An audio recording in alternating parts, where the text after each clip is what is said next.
Hello friends, this is Miss Medico channel, and today's topic of discussion is parasympathetic nervous system. Before we really start parasympathetic nervous system, let's review first. Parasympathetic nervous system originates from craniosacral part of spinal cord, and it has got cranial part. We know that cranial part, that means the part which arises from brain stem, and we have got the part which is within the nerves, that's cranial nerve third, that's oculomotor, and parasympathetic fibers arise from within the cranial nerve 7, that's fascial. It arises within ninth cranial nerve, that's glosopharyngeal, and 10th cranial nerve, that's vagus. This is the cranial part of the uh, parasympathetic nervous system. And we have sacral part. In sacral part, it arises from anterior gray horn of the segments S2, S3 and S4. These are the segments which give rise to sacral part of parasympathetic nervous system. So this is review.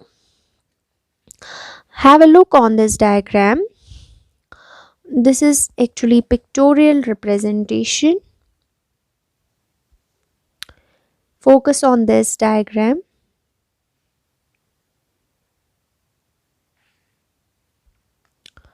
As you can see here, this is the brain stem.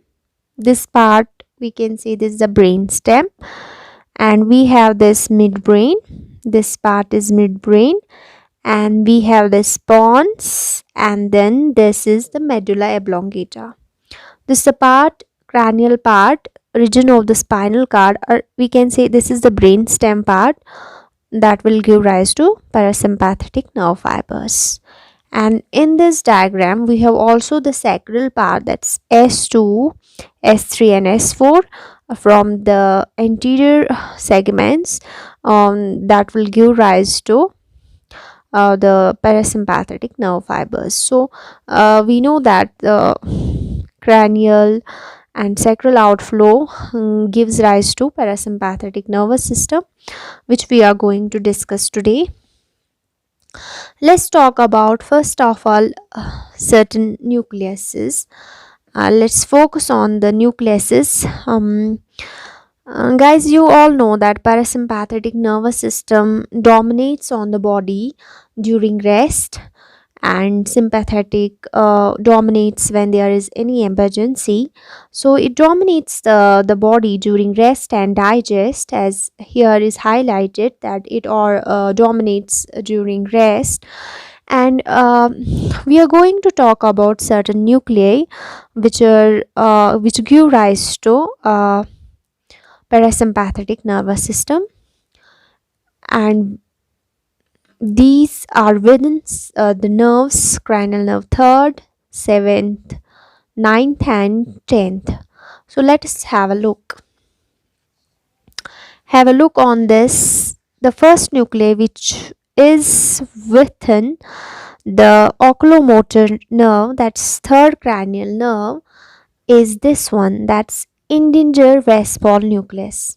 नाम थोड़ा tricky है, लेकिन आप बिल्कुल याद रख पाओगे, जो कि मिड ब्रेन में एक न्यूक्लियस होता है जो कि गिव राइज करता है पैरासिम्पैथेटिक नर्व फाइबर्स, और with in the cranial nerve third, जो कि क्रैनियल नर्व थर्ड होती है, उसके विद इन ये फाइबर्स निकलते हैं इस न्यूक्लियस से, जिसको हम इंडिंजर वेस्टफाल न्यूक्लियस बोलते हैं, और यही गिव राइज करता है pre ganglionic parasympathetic nerve fibres, और वो pre ganglionic parasympathetic nerve fibres जाके एक गैंग्लियन बनाते हैं, या जिसको हम लोग सीलियरी गैंग्लियन बोलते हैं, और वो pre ganglionic parasympathetic nerve fibres जब वो साइनेप्स करते हैं एक गैंग्लियन पे, जिसको हम सीलियरी गैंग्लियन बोलते हैं, वहाँ से निकलते हैं हमारे पोस्ट गैंग्लियोनिक फाइबर्स, और पोस्ट गैंग्लियोनिक फाइबर्स जो है वो हमारी आई को सप्लाई करते हैं।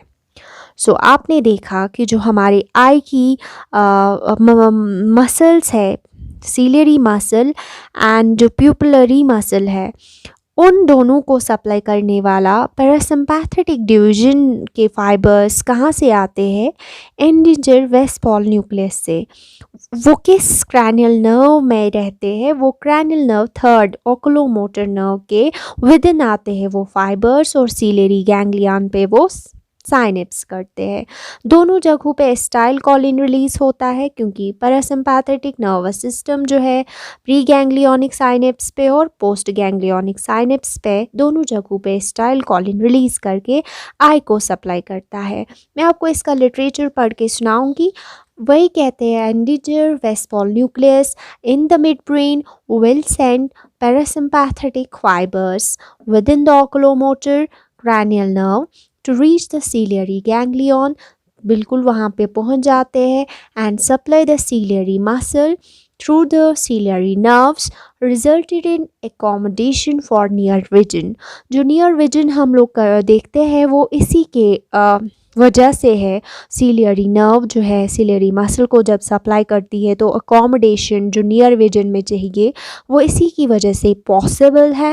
And to supply the sphincter pupillary muscle to cause miosis, that's contraction of the pupil जो है उसके लिए रिस्पॉन्सिबल है हमारा जो नर्व फाइबर्स है जो कि इंडिजर वेस्टफॉल न्यूक्लियस से आते हैं, जो कि मिड ब्रेन में एक न्यूक्लियस है, मिड ब्रेन में प्रेजेंट होता है, और with in cranial nerve third ये फाइबर्स निकलते हैं। अब हम सेकंड न्यूक्लियस की बात करेंगे, जिसको हम लोग स्पीडर सैलिवेटरी न्यूक्लियस बोलते हैं। जी हाँ, स्पीडर सैलिवेटरी न्यूक्लियस जो है वो पॉन्स जो है अपर पॉन्स में कहिए, अपर पॉन्स में रहता है ये न्यूक्लियस, जिसको हम लोग स्पीडर सैलिवेटरी न्यूक्लियस बोलते हैं। स्पीडर सैलिवेटरी न्यूक्लियस जो है वो पैरासिम्पैथेटिक नर्व फाइबर्स जो है विद इन फैशियल नर्व, जो ये सेवेंथ क्रैनियल नर्व है, इसी में ये सेंड करता है अपने क्रैनियल नर्व पैरासिम्पैथेटिक फाइबर्स, इसी में इसी क्रैनियल नर्व 7 में ये स्पीडर सैलिवेटरी न्यूक्लियस फाइबर्स निकलते हैं इससे, और ये रीच करते हैं प्री गैंग्लियोनिक पैरासिम्पैथेटिक स्पीडर सैलिवेटरी न्यूक्लियस से फाइबर्स, और पहुंच जाते हैं वहाँ पे एक साइनेप्स पे, एक वहाँ पे गैंग्लियन बनता है जिसको टेरिगोप्लैटाइन गैंग्लियन बोलते हैं।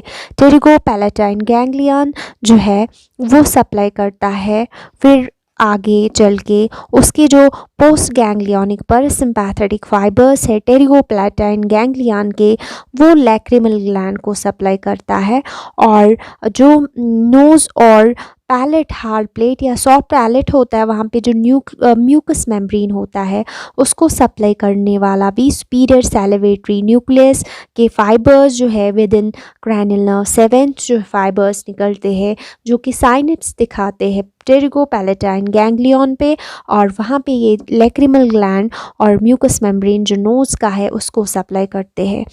तो फिर उसके बाद जो है कुछ फाइबर्स स्पीडर सैलिवेटरी न्यूक्लियस के कुछ फाइबर्स इसी न्यूक्लियस से निकलने वाले कुछ पैरासिम्पैथेटिक नर्व फाइबर्स जो है या कुछ फाइबर्स जो है निकलते हैं, जो कि हमारे एक गैंग्लियन जिसको हम लोग बोलते हैं वी कैन से उस गैंग्लियन को हम लोग बोलते हैं सब मैंडिबुलर गैंग्लियन। यस, उस गैंग्लियन को हम लोग सब मैंडिबुलर गैंग्लियन बोलते हैं। और कुछ फाइबर्स मिडिल ईयर में जाते हैं, और मिडिल ईयर में वहाँ पे as a part of chorda tympani वो होते हैं और रीच करते हैं हमारे फिर सब मैंडिबुलर गैंग्लियन पे, और उसके फिर पोस्ट पैरासिम्पैथेटिक फाइबर्स सब मैक्सिलरी ग्लैंड और सब लिंगुअल ग्लैंड को सप्लाई करते हैं। सब मैंडिबुलर गैंग्लियन से निकलने वाले फाइबर्स जो कि आते हैं स्पीडर सैलिवेटरी न्यूक्लियस से ही वो फाइबर्स। इसका लिटरेचर पढ़ के आपको सुनाते हैं। स्पीडर सैलिवेटरी न्यूक्लियस जो कि हमें पॉन्स में अपर पॉन्स में निकलता है, in the upper part of the pons send the parasympathetic fibres within the facial nerve to reach the pterygopalatine ganglion. पहले टेरिगोप्लैटाइन गैंग्लियन पे रीच करते हैं ये फाइबर्स जो निकलते हैं और सप्लाई करते हैं लैक्रिमल ग्लैंड को as well as glands in the nasal cavity and palate, यानी म्यूकस मेम्ब्रेन में जो वहाँ पे होता है पैलेट का और नेजल कैविटी का, उसको टेरिगोप्लेटाइन गैंग्लियन के ही नर्व फाइबर्स जो निकलते हैं वो सप्लाई करते हैं। फाइबर्स कैसे रीच करते हैं लैक्रिमल ग्लैंड को, चूँकि ऑर्बिट्स तक पहुंचना होता है, ऑर्बिट से ही आते हैं ये फाइबर्स, तो इंफीरियर ऑर्बिटल फिशर से निकलते हैं तब जाके लैक्रिमल ग्लैंड को पहुंचते हैं। तो फाइबर्स नेजल कैविटी और पैलेट ग्लैंड्स को कैसे पहुंचते हैं, इसके लिए एक फोरामेन है, स्पेनोपैलेटाइन फोरामेन। याद रखिए स्पेनोपैलेटाइन फोरामेन के थ्रू ही रीच करते हैं नेजल एंड पैलेट के ग्लैंड्स को। मैंने फिर से कहा था और कहा था कि इससे एक सब मैंडिबुलर गैंग्लियन के फाइबर्स भी आते हैं, जैसा कि आप देख रहे होंगे यहाँ पे। तो वही लिटरेचर में दिखाऊंगी कि superior salivatory nucleus send some other fibres within the facial nerve, इसी में to reach the middle ear, middle ear में वो फाइबर्स पहुँचते हैं and then come out as a part of chorda tympani to reach the submandibular ganglion। वहाँ से parasympathetic fibers निकलते हैं जो कि सबलिंगुअल और सबमैंडिबुलर सैलिवरी ग्लैंड्स को सप्लाई करते हैं। मैंने यहाँ पे दिखाया था सबलिंगुअल और वहाँ पे जो म्यूकस मेम्ब्रेन है माउथ का या सबलिंगुअल का या सैलिवरी ग्लैंड्स जो है वहाँ पे उनको सप्लाई करता है ये वाला सबमैंडिबुलर गैंग्लियन जो आते हैं विद इन फैशियल नर्व और सप्लाई करते हैं। वो कहाँ से आते हैं, किस न्यूक्लियस से आते हैं, सुपीरियर सैलिवेटरी न्यूक्लियस से ही आते हैं। अब जो है एक और न्यूक्लियस है जो कि पैरासिम्पैथेटिक नर्व फाइबर्स देता है और उसको हम लोग इन्फीरियर सैलिवेटरी न्यूक्लियस बोलते हैं। इन्फीरियर सैलिवेटरी न्यूक्लियस में आपको पहले लिटरेचर दिखाने से पहले आपको बताऊंगी इसके बारे में थोड़ा सा। जो इन्फीरियर सैलिवेटरी न्यूक्लियस है with in cranial nerve ninth, जिसको हम ग्लासोफेरेंजियल नर्व बोलते हैं, विद इन ग्लासोफेरेंजियल नर्व इसके फाइबर्स निकलते हैं और रीच करते हैं इसके प्री गैंग्लियनिक पैरासिम्पैथेटिक फाइबर्स एक गैंग्लियन में जिसको हम ओटिक गैंग्लियन बोलते हैं। ओटिक गैंग्लियन से जो पोस्ट पैरासिम्पैथेटिक फाइबर्स निकलते हैं या पोस्ट गैंग्लियोनिक फाइबर्स निकलते हैं वो सप्लाई करते हैं पैरोटिड ग्लैंड को। और इस नर्व का नाम होता है जो कि फिर गैंग्लिया से निकलते हैं जो नर्व्स, उसको हम लोग ऑरिक्यूलोटेम्पोरल नर्व बोलते हैं जो कि पैरोटिड ग्लैंड को सप्लाई करती है। ऑरिक्यूलोटेम्पोरल नर्व ये होती है जो कि निकलती है ऑटिक गैंग्लियन से और with in cranial nerve ninth. इसका लिटरेचर पढ़ के आपको सुनाती हूँ। इन्फीरियर सैलिवेटरी न्यूक्लियस ये भी लोअर पार्ट ऑफ पॉन्स में लोकेट होता है। ये सेंड करता है parasympathetic fibres within the glosopharyngeal that's ninth cranial nerve to reach the otic ganglion, जैसा कि मैंने आपको दिखाया, और वहाँ से पैरासिम्पैथेटिक फाइबर्स रीच करते हैं पैरोटिड सैलिवरी ग्लैंड को थ्रू द ऑरिक्यूलोटेम्पोरल नर्व। तो ये था हमारा इन्फीरियर सैलिवेटरी न्यूक्लियस। अब हमारा वैगस बचा, ठीक है, जो कि हमारे मेडुला ऑब्लोंगेटा में न्यूक्लियस पाया जाता है जिसको हम डॉर्सल न्यूक्लियस ऑफ वैगस या न्यूक्लियस एम्बिगस जो है वहाँ के न्यूक्लियसेस जो है वो with in cranial nerve 10th fibres भेजते हैं पैरासिम्पैथेटिक फाइबर्स।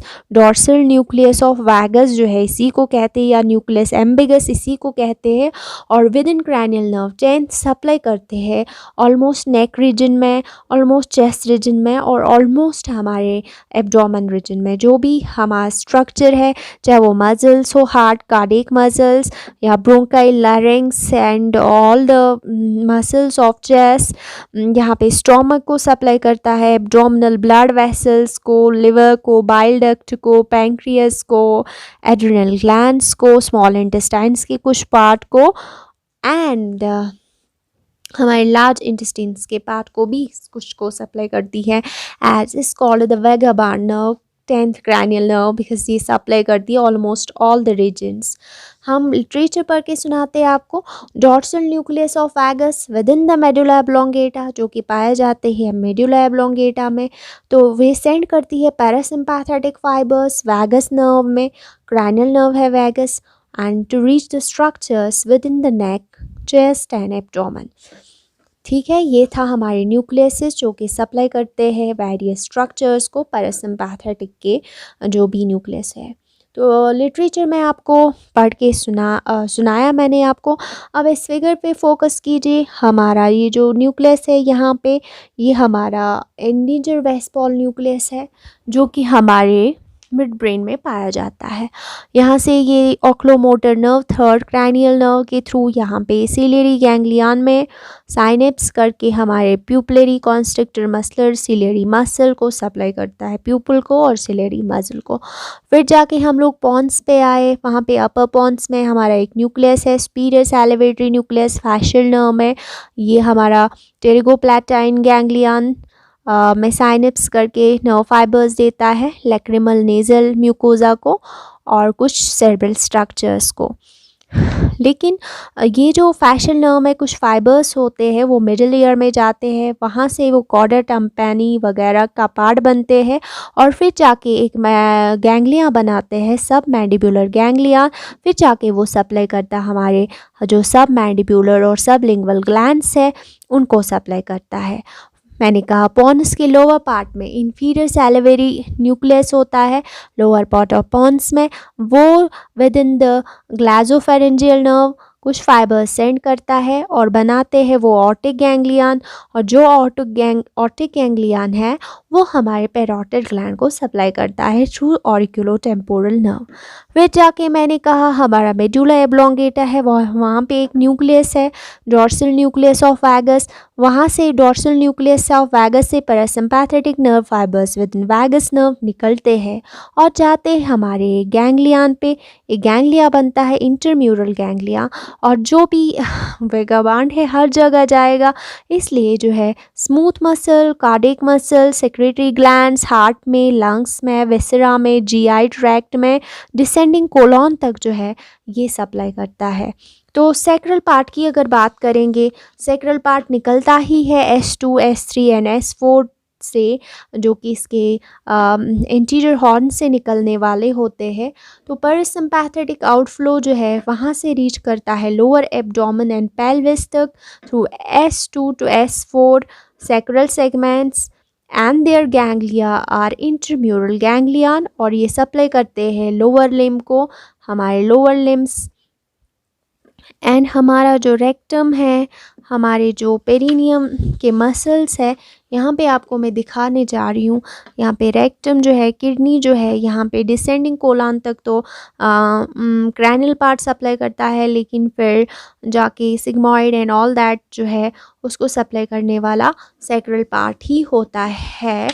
ये आप याद रखिए। और जो पेरिनियल है पार्ट वो भी हमारा इससे बनता है, सैक्रल सेगमेंट से ही of the parasympathetic nervous system.